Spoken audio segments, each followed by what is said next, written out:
Hi friend, आपका स्वागत है आज के नए वीडियो का जो इसका नाम है। इस वीडियो में आज जो हम लोग देखने वाले हैं वो देखेंगे system of particle and rotational motion, class 11 physics. System of particle and rotational motion, class 11 physics. इसमें सबसे पहले हम लोग देखेंगे कि पॉइंट ऑब्जेक्ट किसको कहते हैं।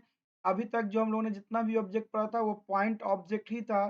फिर दूसरा हम लोग देखेंगे वाई पॉइंट ऑब्जेक्ट ये मोशन इज नॉट कॉम्प्लिकेटेड। फिर हम लोग दूसरा पढ़ेंगे पॉइंट ऑब्जेक्ट का मोशन क्यों कॉम्प्लिकेटेड नहीं है। फिर हम लोग तीसरा पढ़ेंगे what is extended object, extended object किसको कहते हैं। फिर हम लोग चौथा पढ़ेंगे system of particle, system of particle किसको कहते हैं ये हम लोग पढ़ेंगे। और पांचवा नंबर में पढ़ेंगे rotation of motion of extended object. Extended object जो होता है उसका रोटेशन ऑफ मोशन के बारे में पढ़ेंगे। तो जस्ट हम लोग पढ़ेंगे कि इस चैप्टर में इसका डिस्कशन होगा थोड़ा सा। उसके बाद हम लोग पढ़ेंगे कब एक्सटेंडेड ऑब्जेक्ट जो होता है वो रिजिड हो जाता है, कब एक्सटेंडेड ऑब्जेक्ट जो हो जाता है वो रिजिड बॉडी हो जाता है। ठीक है, इसको पढ़ने के लिए हम लोग चलते हैं अपने नेक्स्ट स्लाइड पे और वहां पे देखते हैं। सबसे पहला है इस चैप्टर का नाम यहाँ पे मैंने लिखा है system of particle and rotational motion, class 11 physics. देखिए, the motion of a body by consider it as a point object.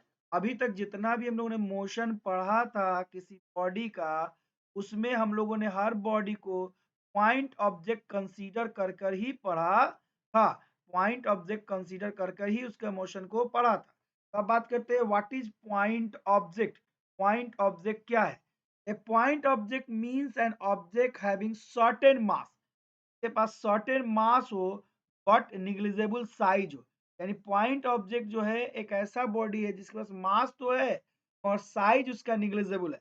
हालांकि ये एक्चुअली में हाइपोथेटिकल है, ऐसा कुछ होता नहीं है कि बॉडी के पास मास हो और साइज क्या हो, हाई हो, साइज ना हो। यानी कि हाउ ए पॉइंट ऑब्जेक्ट, ठीक है, इज हाइपोथेटिकल कॉन्सेप्ट। ये क्या है? एक हाइपोथेटिकल कॉन्सेप्ट है। पॉइंट ऑब्जेक्ट होना एक हाइपोथेटिकल कॉन्सेप्ट है। अभी तक हम लोगों ने जितना मोशन पढ़ा था उसमें हम लोगों ने उसके सिंपलिसिटी के लिए उस सभी मोशन में बॉडी को पॉइंट ऑब्जेक्ट मान लिया था ताकि उसको सिंपलिसिटी कर सके। तो अभी तक हम लोगों ने जितना मोशन पढ़ा था पॉइंट ऑब्जेक्ट के बारे में पढ़ा था। हम लोगों ने माना था कि इसका साइज निग्लिजिबल है, हालांकि ये हाइपोथेटिकल ऐसा है नहीं। अब हम बात करते हैं कि रियल में क्या होता है। तो एक्सटेंडेड ऑब्जेक्ट होता है। रियल में क्या होता है? बेसिकली एक्सटेंडेड ऑब्जेक्ट होता है। एक्चुअली पार्टिकल हैव बॉडी और object which have definite size. उनका साइज क्या होता है? डिफिनिट साइज होता है। ठीक है, और डिफिनिट साइज होगा तो उसी को हम लोग क्या कहेंगे? Extended object. एक्सटेंडेड ऑब्जेक्ट बोलो या रियल ऑब्जेक्ट बोलो, तो इनका डिफिनिट साइज होता है। एक्सटेंडेड, और हम लोग अभी इस चैप्टर में एक्सटेंडेड ऑब्जेक्ट के बारे में ही पढ़ेंगे। अभी तक हम लोग पॉइंट ऑब्जेक्ट के बारे में देखे थे। अभी हम लोग जो देखेंगे इस सिस्टम और बारे में एक्सटेंडेड ऑब्जेक्ट ही करेंगे। एक्सटेंडेड ऑब्जेक्ट और रियल ऑब्जेक्ट, एक्सटेंडेड ऑब्जेक्ट बोलो या रियल ऑब्जेक्ट बोलो, बात एक ही है। Made of large number of particle, extended object या रियल ऑब्जेक्ट बहुत से पार्टिकल से मिलकर बना। This particle in exert internal force, ये पार्टिकल एक दूसरे पर इंटरनल फोर्स एग्जर्ट करते हैं ताकि वो एक दूसरे के साथ होल्ड होकर रहे। ठीक है, the collection of interacting is known as system of particle.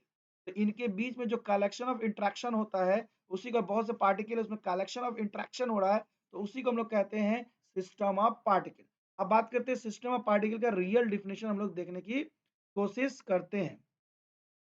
A system of particle is collection of large number of particle। System of particle जो है वो कलेक्शन है large number of particle interacting which each other.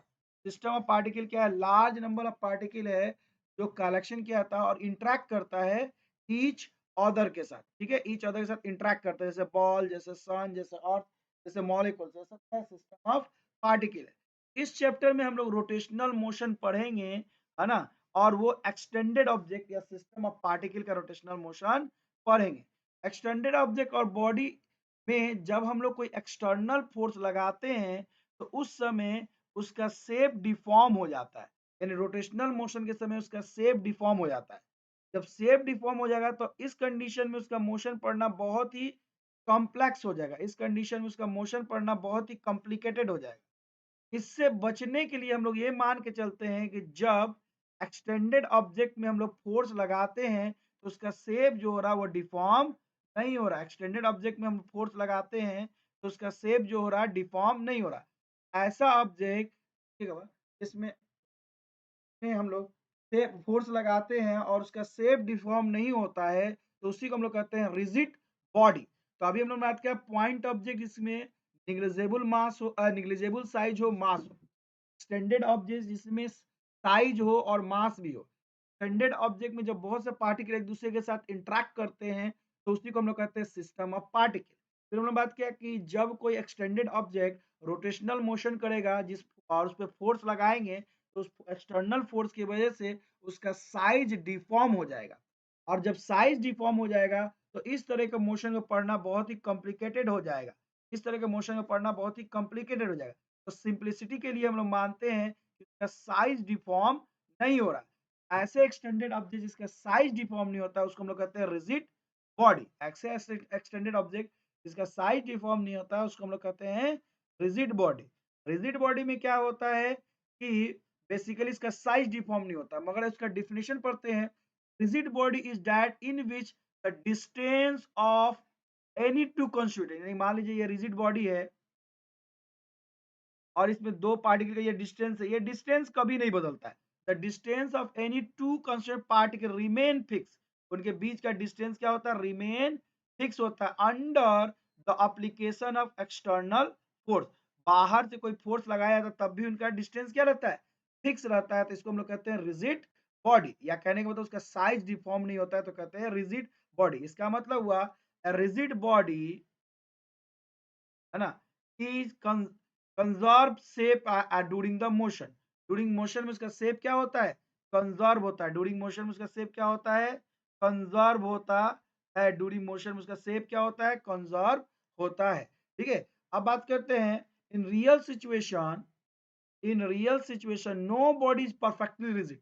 Real situation में कोई भी body perfectly rigid नहीं होता, उसके शेप में कहीं ना कुछ डिफॉर्म होता है। मगर हम लोग ये मान के चल रहे हैं कि कुछ बॉडी ऐसा है जिसका शेप डिफॉर्म नहीं हो रहा है, जैसे कि मेटालिक स्फीयर, जैसे कि वुडन ब्लॉक, ये सब जो है इसका शेप चेंज नहीं हो रहा। तो आज की वीडियो में हम लोगों ने यही पढ़ा पॉइंट ऑब्जेक्ट। पॉइंट ऑब्जेक्ट का अभी तक जितना हम लोगों ने मोशन पढ़ा है पॉइंट ऑब्जेक्ट का ही पढ़ा है और उसमें उसका हम लोग साइज को निग्लिजिबल मानते हैं और रियल में ऐसा नहीं होता है। और ये एक्सटेंडेड ऑब्जेक्ट होता है जिसका साइज निग्लिजिबल नहीं होता है। और एक्सटेंडेड ऑब्जेक्ट में बहुत से पार्टिकल होते हैं जिसको हम लोग कहते हैं सिस्टम ऑफ पार्टिकल। जब एक्सटेंडेड ऑब्जेक्ट का शेप चेंज नहीं होता है तो उसी को हम लोग कहते हैं रिजिड बॉडी। और यहाँ पे रोटेशनल मोशन हम लोग एक्सटेंडेड ऑब्जेक्ट का ही पढ़ेंगे। ठीक है, यहाँ पे रोटेशनल मोशन हम लोग नेक्स्ट वीडियो में यही सब देखना की कोशिश करेंगे।